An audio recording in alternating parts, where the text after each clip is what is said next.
Hello friends, मैं हूं Rajesh sir. इस बार आपके लिए लेक्चर लेके आया हूं नॉन प्रॉफिट ऑर्गेनाइजेशन का। जैसे कि हम लोगों ने इस टॉपिक के ऊपर में लास्ट में 3 वीडियोस बनाए थे। अब हम लोग इस वीडियो में एक नया क्वेश्चन लेके आ रहा हूँ। इस क्वेश्चन की खासियत क्या है, जो मैं क्वेश्चन आपके लिए लेके आ रहा हूँ, ये आपको मैंने डिस्क्रिप्शन में एक लिंक दी है, उस लिंक को ओपन कर लीजिए तो क्वेश्चन आपको दिख जाएगा। और अगर इसकी प्रिंट आउट भी लेके आप लोग इसको पढ़ सकते हो, जैसे भी आपको कंफर्टेबल लगे आप वो फॉलो करिए। दोस्तों, इस क्वेश्चन की स्पेशलिटी ये है कि इस क्वेश्चन के अंदर आपको रेडीमेड लास्ट ईयर की बैलेंस शीट अवेलेबल है। तो लास्ट ईयर की बैलेंस शीट आने से क्या होगा, है ना, बहुत बड़ा क्वेश्चन है। लास्ट ईयर की बैलेंस शीट आने से क्या होगा? कुछ नहीं होगा सर। ये लोग बोलते हैं कि लास्ट ईयर की बैलेंस शीट आती है तो टफ हो जाता है क्वेश्चन। दोस्तों, पहली बात तो टफ दिमाग से चीज निकाल दो, कुछ टफ नहीं है, सब नॉर्मल है। तरीका सही होना चाहिए। अगर आपका तरीका सही है तो आप लोगों को सब चीजें इजी लगेगी। चलो, अब लास्ट ईयर की बैलेंस शीट आने से क्या होता है पहले मैं उसका ओवरव्यू दे देता हूं, फिर हम क्वेश्चन स्टार्ट कर देते हैं किस तरीके से उसको सॉल्व करेंगे। लास्ट ईयर की बैलेंस शीट आने से मतलब आने का मतलब होता है कि बस 4 आइटम की तरफ हमको ध्यान रखना होता है। 4 आइटम किस चीज के? एक्सपेंस, इनकम, बस हो गया। Expense, income. बोले सर ये तो 2 ही हो गए। देखो दोस्तों, 4 कैसे होते हैं मैं समझाता हूँ। एक्सपेंस में 2 टाइप के आइटम ध्यान रखने हैं अपने को, एक प्रीपेड और एक होता है अनपेड। प्रीपेड एंड अनपेड जो बैलेंस शीट में आता है, असेट पे प्रीपेड और अनपेड आता है लायबिलिटी पे। क्यों ध्यान रखना है वो तो मैं ट्रीटमेंट में सिखाऊंगा। इनकम का भी वैसे ही है, अनरिसीव्ड, प्री रिसीव्ड। तो 2 आइटम इनकम के हो गए, मतलब ऐसे 4 हो गए। एक और मेरी तरफ से कॉम्प्लीमेंट्री याद रखिए इस क्वेश्चन को सॉल्व करते हुए कि लास्ट ईयर की बैलेंस शीट में कुछ फिक्स एसेट्स मिलेगी। मैंने बोला fix asset, cash bank ignore करना है। You know, cash bank, bill receivable kind of item, ये सब इग्नोर करना है। मैं फिक्स एसेट की बात कर रहा हूं। क्यों? क्योंकि उसको नेक्स्ट ईयर कैरी करना होता है। नेक्स्ट ईयर उसको कैरी करना होता है, इसलिए हमारा फोकस वहां होना चाहिए। और एक छोटी सी चीज बता दूं, कैपिटल फंड, इसके बारे में तो सुना ही होगा। तो लास्ट ईयर की बैलेंस शीट हम बनाते भी थे, लास्ट 3 वीडियोस में मैंने बना के दिखाया। उस वीडियो में मैंने क्या किया, तो बैलेंस शीट से कैपिटल फंड फाइंड करके निकाला था। इस क्वेश्चन में तो रेडीमेड बैलेंस शीट आपको अवेलेबल है। तो दोस्तों, जब बैलेंस शीट रेडीमेड है तो आपके पास कैपिटल फंड भी रेडीमेड अवेलेबल होगा, तो उसको हम कैरी करेंगे इस साल। चलो रुको, ये था हाईलाइट इस क्वेश्चन का। अब इसको सॉल्व कैसे करेंगे, मैं सॉल्व करते करते आपको सारी बातें डिस्क्राइब कर देता हूं और कॉन्सेप्ट भी क्लियर कर देता हूं। राइट, तो चलो शुरू करते हैं क्वेश्चन। सबसे पहले दोस्तों, इस क्वेश्चन को अगर आप देखेंगे तो इस क्वेश्चन में एक बैलेंस शीट और एक रिसीव्ड पेमेंट और साथ में कुछ 4 एडजस्टमेंट्स हैं। मतलब ये ओवरऑल मसाला है क्वेश्चन। अगर जिसने इस क्वेश्चन को सॉल्व कर लिया तो इसमें काफी ज्यादा क्वेश्चंस के पॉइंट्स कवर हो जाते हैं। तो इसलिए मैं आपके लिए भी क्वेश्चन भी वैसे ही उठा के ला रहा हूं। चलो शुरू करते हैं। सबसे पहले मैं क्या करूंगा, इनकम एक्सपेंस बनाना है, क्योंकि वो तो हर क्वेश्चन में अपने को इसलिए बनाना है क्योंकि हमको बोला जाता है, बोलते हैं prepare income and expenditure account. Okay, तो दोस्तों मैंने इस क्वेश्चन का हमेशा की तरह टाइटल डाल देना है अपने को, डेट डाल देना है। डेट कहां से उठाएंगे? रिसिप्ट एंड पेमेंट अकाउंट से उठाएंगे। क्या डेट है? एज ऑन, सॉरी यहां पे हम फॉर द ईयर एंडेड लिखते हैं, फॉर द ईयर एंडेड 31 मार्च 2005 का क्वेश्चन दिया हुआ है। ये हमारा करंट ईयर हो गया 31 मार्च 2005। उसके बाद दोस्तों आते हैं बैलेंस शीट की ओर। राइट, अब बैलेंस शीट बनाते हैं। बैलेंस शीट में करंट ईयर की बैलेंस शीट को हम बना रहे हैं। लास्ट ईयर तो उसने अपने को खुद होके दिया हुआ है, तो अभी हम करंट ईयर की बैलेंस शीट को प्रिपेयर कर रहे हैं। यहां पे वही एसेट, लायबिलिटीज, यहां लिखेंगे हम लोग एज ऑन 31 मार्च 2005। ये लास्ट करंट ईयर का बैलेंस शीट हो गई। तो दोस्तों फिर से जैसे कि मैंने आपको लास्ट वीडियोस में भी क्लियर कर दिया था, 2005 मतलब करंट ईयर है, 2004 मतलब लास्ट ईयर है, और 2006 मतलब आपका नेक्स्ट ईयर है। ओके, ये हमको ध्यान इसलिए रखना है क्योंकि इसकी ट्रीटमेंट होती है इस वजह से। चलो दोस्तों, अभी शुरू करते हैं पहली एडजस्टमेंट से। हमेशा क्वेश्चन मैं एडजस्टमेंट से शुरू करता हूं, तो एडजस्टमेंट से कन्वीनियंट होता है मेरे हिसाब से, तो उसको फॉलो करते हैं। सबसे पहला एडजस्टमेंट क्या है, देखो बोला है subscription includes a 500 received in advance. पहले तो ये एडजस्टमेंट समझ लो, सब्सक्रिप्शन की वैल्यू में 500 रुपए एडवांस इंक्लूड है, यानी कि अगले साल का सब्सक्रिप्शन 500 मिला है, वो ऊपर दिए हुए सब्सक्रिप्शन में इंक्लूड है, ऊपर in receipt and payment account में। ओके, तो दोस्तों याद रखिए, जब भी कोई ऐसी एडजस्टमेंट आती है ऐसे वाले क्वेश्चन में जहां ओल्ड बैलेंस शीट अवेलेबल है, तो एक नजर पुरानी बैलेंस शीट पे भी घुमा लेना कि वहां पे सब्सक्रिप्शंस अवेलेबल है क्या। ओके, नीचे अवेलेबल है, ऊपर है क्या चेक कर लेते हैं।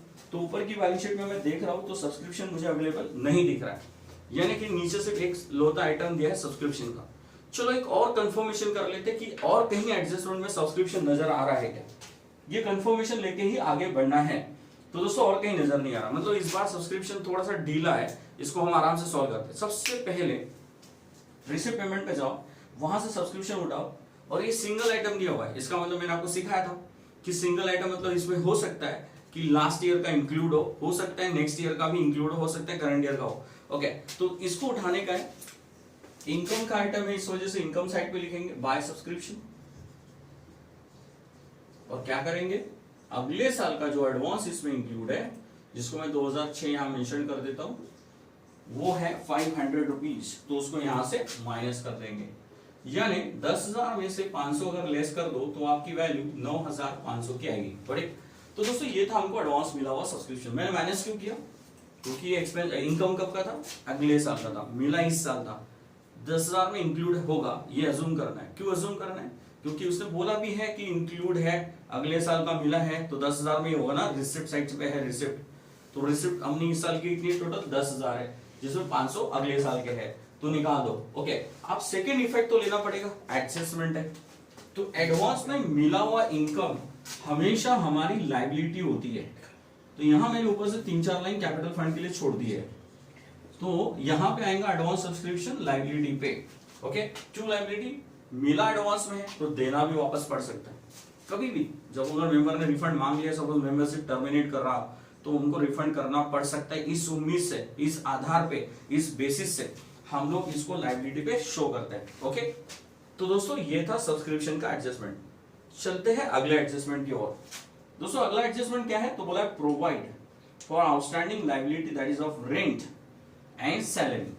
आउटस्टैंडिंग लायबिलिटी तो दो आइटम दिए, रेंट और सैलरी, मतलब अनपेड है, लायबिलिटी बोल दिया मतलब अनपेड है, देना है।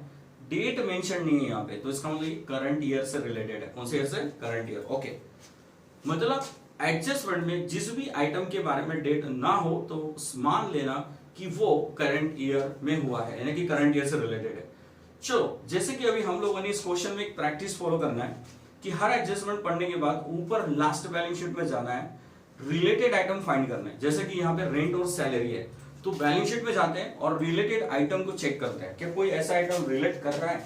तो असेट्स पे देख रहा हूं सैलरी नहीं है, लायबिलिटी पे देख रहा हूं सैलरी नहीं है, तो बोलेंगे दोस्तों ऊपर आप असेट पे क्यों देख रहे हो, salary, prepaid salary, unpaid salary on the liability, बस वही चेक कर रहा हूं। तो रेंट और सैलरी दोनों आइटम लास्ट ईयर नहीं है, अगर लास्ट ईयर होते तो क्या होता, वो भी मैं आपको हिंट देता हूं।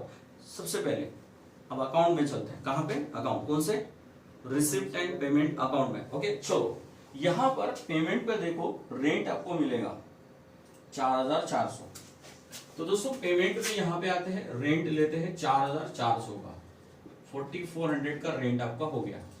अब जैसे कि उसने बोला था अनपेड, और जैसे कि करंट ईयर का अनपेड है, तो मैं करंट ईयर का अनपेड क्या कर दूंगा, एंड, तो करंट ईयर का अनपेड रेंट है 400, 400, इसको बाहर लेके जाएंगे 4,800। वैसा ही सैलरी को सॉल्व करते हैं।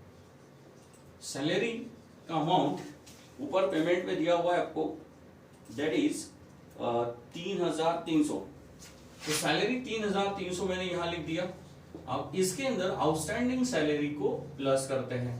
दोस्तों इसमें आउटस्टैंडिंग सैलरी कहां पे है, आउटस्टैंडिंग सैलरी की अमाउंट है 300, दैट इज 300, तो यहां पे लेके आएंगे 300। अच्छा, अब इसका 3,600 वैल्यू हो जाता है। ओके, और दोस्तों आउटस्टैंडिंग रेंट और फिर उसके बाद आउटस्टैंडिंग सैलरी, दोनों का डबल इफेक्ट कहां होगा, लायबिलिटी पे होगा। क्यों, क्योंकि हमको पे करना है, तो आउटस्टैंडिंग सैलरी और आउटस्टैंडिंग रेंट, सैलरी का अमाउंट है 300 और रेंट का अमाउंट है 400। Okay, we got it. तो दोस्तों ये हुआ हमारा सैलरी के बारे में। ओके, तीसरी एडजस्टमेंट पे आते हैं। ओके, थर्ड एडजस्टमेंट क्या बोला है, देखो, books account to be depreciated by 20% excluding any addition during the year.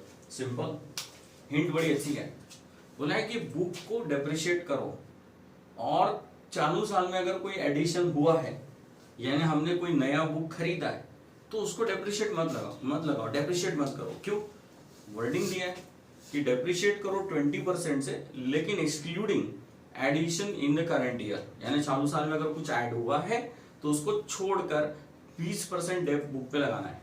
अब दोस्तों बुक एक असेट है, तो असेट बोलो या कुछ भी बोलो, एक्सपेंस बोलो, इनकम बोलो, एक बार की प्रैक्टिस है इस क्वेश्चन की कि ऊपर चले जाना, मतलब बैलेंस शीट में चेक करना, ओल्ड बैलेंस शीट में क्या बुक्स अवेलेबल है ये कंफर्म कर लेना। ओके, हर आइटम को एक बार वापस ओल्ड बैलेंस शीट में क्रॉस चेक कर लेना, अगर मिल गया तो क्या करेंगे वो भी देखेंगे। तो देखो दोस्तों, बुक में चेक कर रहा हूं, यस पुरानी बैलेंस शीट में बुक दिया है 20,000 का, आप देख सकते हैं आपके नोट्स में अवेलेबल होगा, बुक्स 20,000 का दिया हुआ है। ओके, अब क्या करेंगे, इस बुक को उठा के इस साल उसको कैरी करेंगे, तो बुक यहाँ पे आके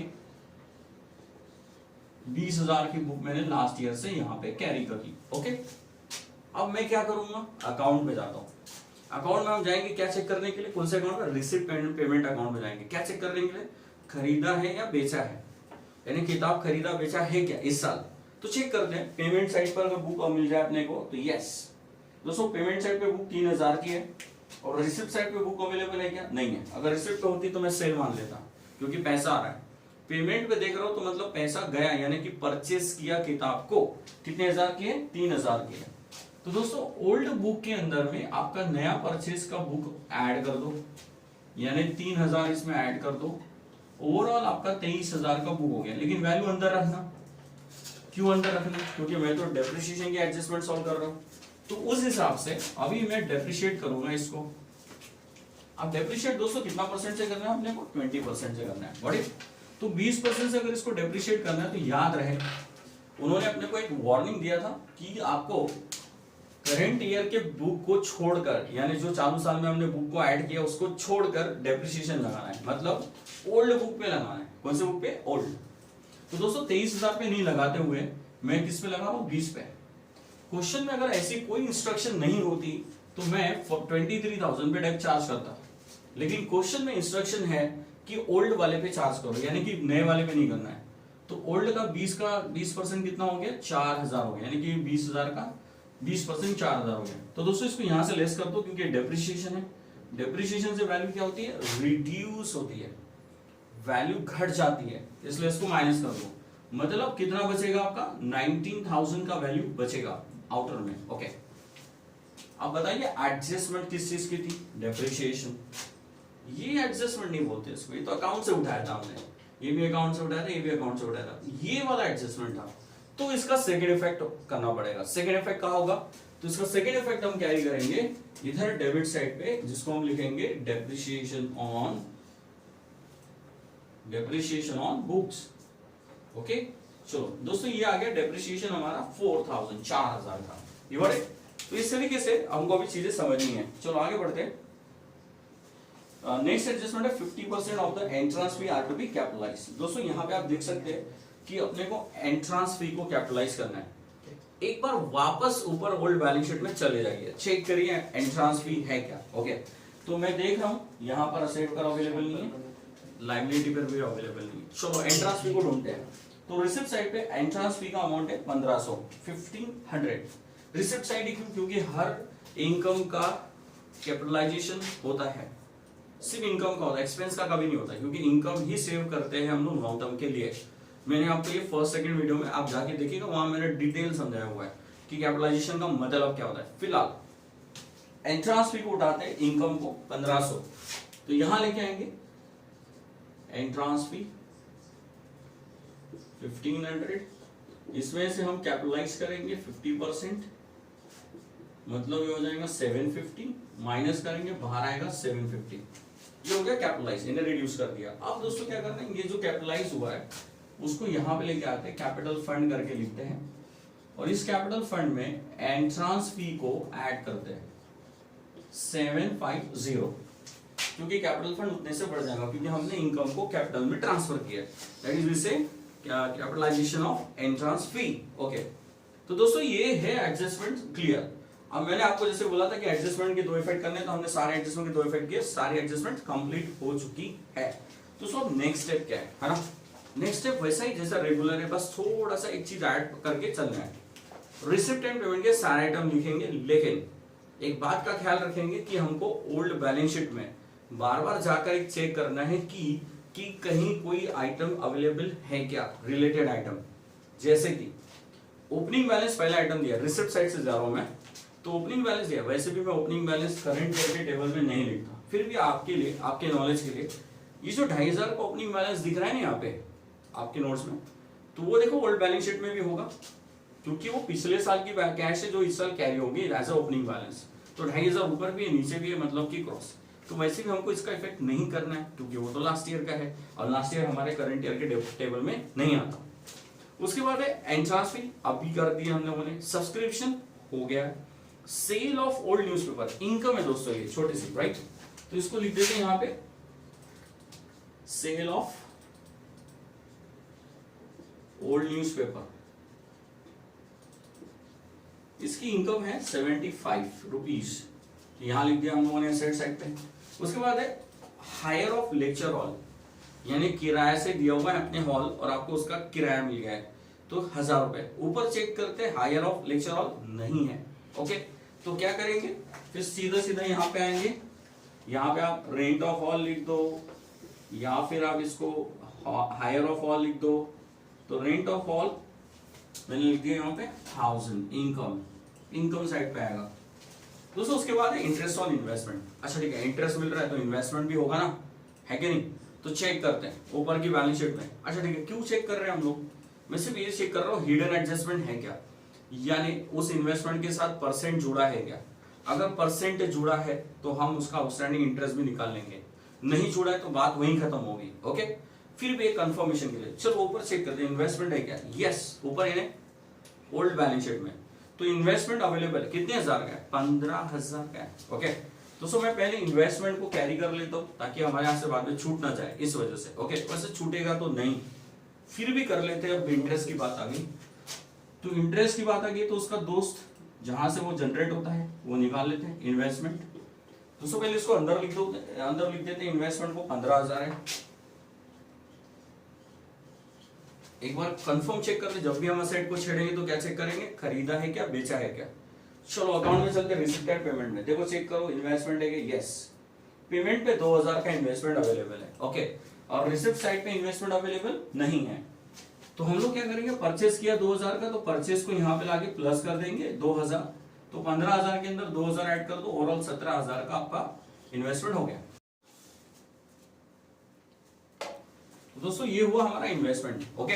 अब आते हैं नेक्स्ट पॉइंट पे, interest on investment that is 400। मैं रिसिप्ट साइड के आइटम देख रहा था तो रास्ते में हमको इन्वेस्टमेंट मिल गया इसलिए उधर चले गए, ओके।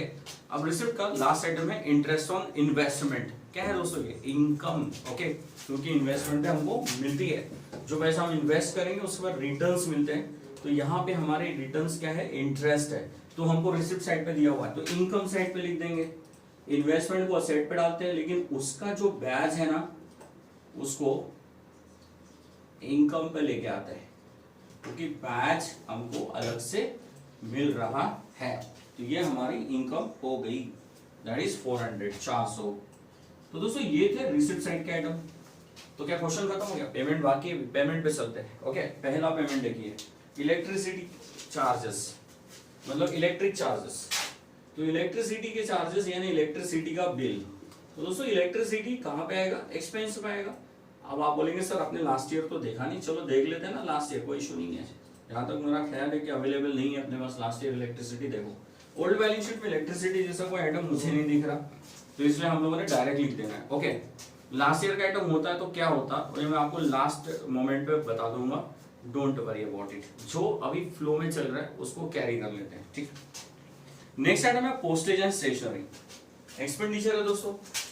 तो एक्सपेंडिचर को कहाँ लिखेंगे, डेबिट साइड पे, पोस्टेज एंड स्टेशनरी, ओके। कितना आइटम है पोस्टेज एंड स्टेशनरी का, 250 रुपए का, ओके। नेक्स्ट आइटम है टेलीफोन चार्जेस, इसको भी ऊपर चेक कर लो, अवेलेबल नहीं है, तो टेलीफोन चार्जेस को सीधा यहाँ पे लिख दो, ओके। तो टेलीफोन चार्जेस 250 रुपए का है, यहाँ पे आएगा। नेक्स्ट आइटम दोस्तों बुक्स हो गया। अदर एक्सपेंसेस पे आते हैं, यहाँ थोड़ा पॉइंट करते हैं एक चीज, अदर एक्सपेंसेस 350 का दिया है और मैं देख रहा हूँ कि ओल्ड बैलेंस शीट में यानी कि ऊपर अवेलेबल है अदर एक्सपेंसेस 350 का, आप भी चेक कर लो।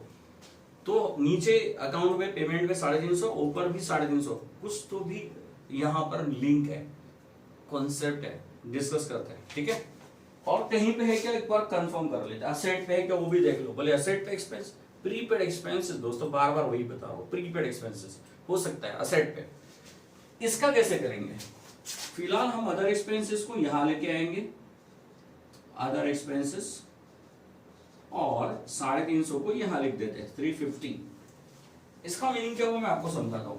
अगर गौर करेंगे तो लास्ट बैलेंस शीट में 350 लायबिलिटी पे ओल्ड वाली, मतलब क्या, पिछले साल आउटस्टैंडिंग एक्सपेंसेस पेंडिंग था, अनपेड था, ओके, इस साल पेमेंट में दिख रहा है, मतलब ये कब का है, कहां का है, ये लास्ट ईयर का है, इस साल पेड हो गया। तो दोस्तों अब क्या है ना कि मैंने अंदर लिखा हुआ है यही समझाने के लिए कि इसका इफेक्ट अभी हमको नहीं करना है, क्योंकि मैं अगर इसको यहां लिखता हूं तो ये सरासर अकाउंटिंग कॉन्सेप्ट के अगेंस्ट हो जाएगा। बोले क्यों सर? अकाउंटिंग 2005 की है, वो एक्सपेंस 2004 का है, तो क्या 2004 के खर्चे मैं 2005 के खर्चों में दिखाऊंगा? तो 2005 का प्रॉफिट एंड लॉस मेरा जो निकलेगा वो तो गलत हो जाएगा, क्योंकि ये खर्चे तो लास्ट ईयर दिखा दिए होंगे कहां पे, एक्सपेंस में, क्योंकि वो आउटस्टैंडिंग है। इस वजह से लास्ट ईयर के एक्सपेंसेस को यहां शो नहीं करते। ओके, ये अनपेड था और पेमेंट में दिख रहा था, लेकिन वो लास्ट ईयर का था, तो मैं उसको रिकॉर्ड नहीं करूंगा। ओके, तो उसके बाद है नेक्स्ट आइटम, रेंट हो चुका है, इन्वेस्टमेंट अभी मैंने कर दिया था, सैलरी हो चुका है। लास्ट आइटम है दोस्तों बैलेंस कैरिड डाउन। ये पिछली बैलेंस शीट में आप कितना भी खोज लो नहीं मिलने वाला। क्यों ऐसा? Closing balance of this year है वो, तो क्लोजिंग बैलेंस का लास्ट ईयर के साथ कोई कनेक्टिविटी नहीं होता, सोचना भी नहीं, देखना भी नहीं। ओके, तो balance carried down, this is of current year cash. तो ये करंट ईयर कैश जो है मैं यहां पे लेके जाऊंगा, इसको आप कैश बैलेंस लिखो या बैंक बैलेंस लिखो चलेगा, जब तक अपने को क्लियर ना हो तो तब तक आप कैश लिखो बैंक लिखो चलता है। तो कैश बैलेंस दैट इज 1565, मतलब 1565, ये हो गया आपका कैश बैलेंस। तो दोस्तों मैंने यहां पर रिसिप्ट एंड पेमेंट को एंड कर दिया है। एक बार और ओल्ड बैलेंस शीट में जाके क्रॉस वेरीफाई करते हैं कुछ छूटा है या कुछ हमारे काम का है क्या। ओके, तो लायबिलिटी में मैं देख रहा हूं पहला आइटम कैपिटल फंड, बहुत काम है, बैलेंस के तो क्वेश्चन ही नहीं होता। ओके, तो कैपिटल फंड तो दिया ही रहेगा क्योंकि लास्ट ईयर की बैलेंस शीट है तो रहेगा ही, उसको कैरी करना है दोस्तों। अभी कहां पे? हमारे ये वाले कैपिटल फंड में, यहां पर 39650, यहां पे उसको कैरी करना है। ओके, क्योंकि वो कैपिटल फंड लास्ट ईयर से ही कैरी होता है करंट ईयर में, तो मैंने उसको ला लिया अंदर। ओके, उसके बाद नेक्स्ट आइटम आउटस्टैंडिंग एक्सपेंसेस का था, डन हो चुका है, हाथ नहीं लगाना उसको अभी। चलो असेट पे देखते हैं। असेट में दोस्तों फर्नीचर है, कितनी हजार का है? 2500 का है, उठा लेते उसको भी। ओके, फर्नीचर को उठा लेते, तो बोलो फर्नीचर 2500 का, उसको कैरी करना। बोलो दोस्तों क्यों कैरी कर रहे सर? कैरी इसलिए कर रहा हूं क्योंकि वो फिक्स असेट है, गोइंग कॉन्सर्न कॉन्सेप्ट, हर साल असेट कैरी होगी जब तक बिजनेस जिंदा रहेगा, जब तक वो असेट सोल्ड ना हो जाए, ये डिस्ट्रैक्ट मतलब डिस्ट्रॉय ना हो जाए, डिस्पोज ऑफ ना हो जाए, तब तक तो ये असेट मैं कैरी करूंगा अगले साल तक। ओके, उसके बाद बुक्स दिया है, इग्नोर इट क्योंकि हो चुका है। इन्वेस्टमेंट हो चुका है, cash at bank last year का नहीं लिखते, मैंने आपको पहले ही क्लियर किया था। ओके, तो दोस्तों इस तरीके से ये हमारा पूरा क्वेश्चन हो गया। ओके, अब क्या बाकी है? तो अब टोटल बाकी है, राइट। फिर भी मैं टोटल बता देता हूं क्योंकि कुछ न्यू व्यूअर्स यहाँ पे बैठे होंगे जो इस वीडियो को देख रहे होंगे, तो उनके लिए टोटल समझा देता हूँ। ठीक है, तो पहले दोस्तों मैं पूरी 2 मिनट में टोटल लिख लूं, फिर मैं आपको ये सारी चीजें समझा देता हूँ। हाँ, तो दोस्तों मैंने यहाँ पे अभी आपके सामने टोटल कर रखी है, तो मैं आपको सिर्फ टोटल कैसे किया वो समझा देता हूँ। ओके, तो ये है हमारा अकाउंट। तो यहाँ पर मैंने देखा कि डेबिट साइड बड़ा था, डेबिट साइड की टोटल बड़ी थी, तो डेबिट साइड की टोटल आ रही थी 13,260। उसमें से फिर क्रेडिट टोटल हम लोगों ने रिड्यूस किए, तो क्रेडिट साइड की टोटल जो है वो 11,725 है। ओके, तो हम लोगों ने डेबिट में से क्रेडिट लेस कर देने के बाद हमारे पास डेफिसिट आ गया। जैसे मैंने आपको लास्ट वीडियोस में समझाया था डेफिसिट कहां और क्यों और कैसे लिखते हैं। तो टोटल ऑफ डेबिट बड़ा है, दोनों साइड हम लोगों ने बड़ी टोटल लिख दिया, उस बड़ी टोटल में से क्रेडिट साइड के आइटम लेस कर दिए, तो डेफिसिट इतना बच गया। ये लॉस है हमारा, डेफिसिट है, इसको ट्रांसफर करेंगे कैपिटल फंड में। तो कैपिटल फंड में देखो दोस्तों मैंने यहाँ पे माइनस किया, क्योंकि लॉस कैपिटल से क्या होता है? माइनस होता है, क्योंकि फंड उतना रिड्यूस हो जाएगा, फर्म को उतना लॉस बियर करना है, तो फंड उतना नुकसान हो गया, क्योंकि इतने पैसे उन्होंने इन्वेस्टमेंट के लिए रखे थे, उसमें से वो उतना बिजनेस करके 1 साल का बिजनेस ऑपरेट करके इतने रुपए का उनको लॉस हो गया, उस वजह से उनका कैपिटल कम हो जाएगा। ओके, तो ये माइनस करके ये अमाउंट आ गई। फिर उसके बाद हमने टोटल किया बैलेंस शीट की। एज यू नो कि बैलेंस शीट की दोनों साइड क्या होती है? सेम, तो ये टोटल आ गई 40,065।